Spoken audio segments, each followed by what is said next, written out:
तो पुण्यात्माओं इस सत्संग को हृदय में उतारो। अब आपका उद्देश्य ये होना चाहिए कि मेरा मोक्ष हो, पीछा छूटे, फिर आपको ये संसारिक सुख तो ऑटोमेटिक देगा भगवान, क्योंकि आपने एक डिमांड करी है, भगवान मेरा मोक्ष हो।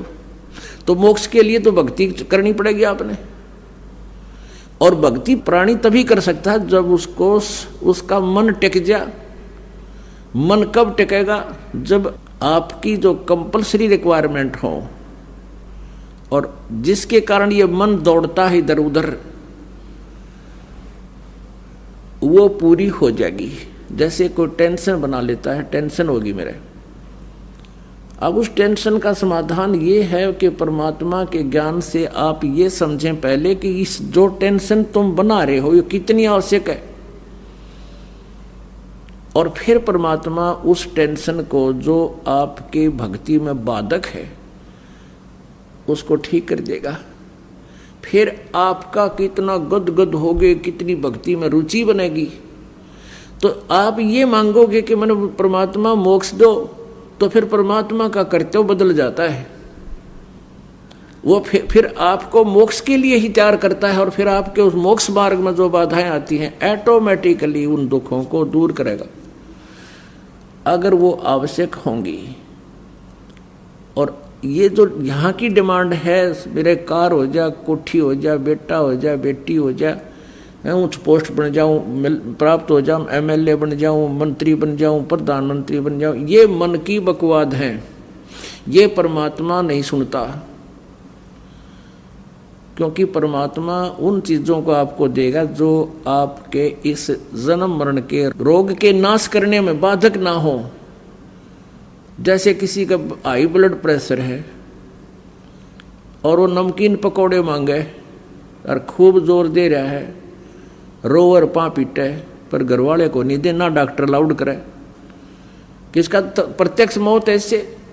तो ऐसे ही पुण्यात्माओं इस भक्ति मार्ग में, यानी इस परमात्मा के ऑपरेशन थिएटर में, इस ट्रीटमेंट अंडर ट्रीटमेंट आप होगे हो, तो अब आपके मन की नहीं चलेगी।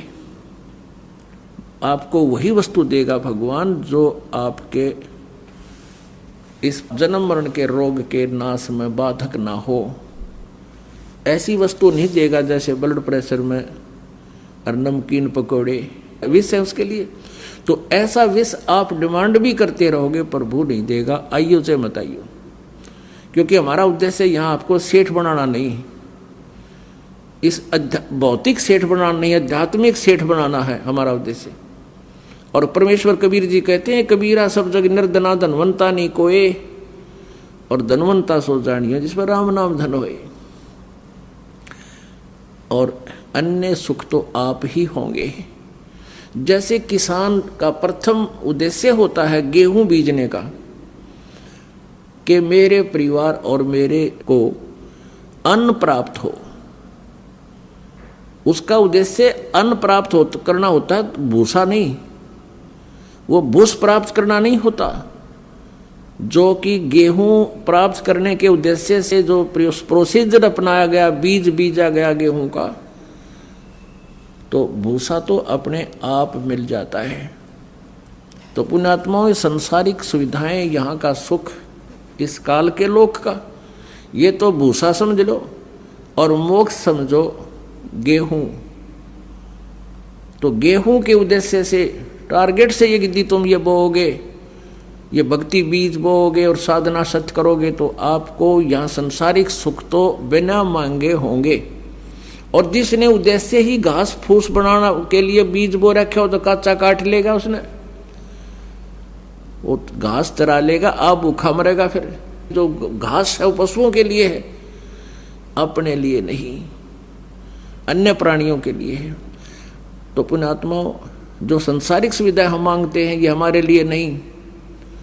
अब जैसे किसी का संतान नहीं हुई और करोड़पति है, 2 कोठी बना रहा है, उसकी मृत्यु के बाद वो भाई जब इकट्ठे होंगे उसने बांट लेंगे, दिया जी सारे पैसे ले लेंगे।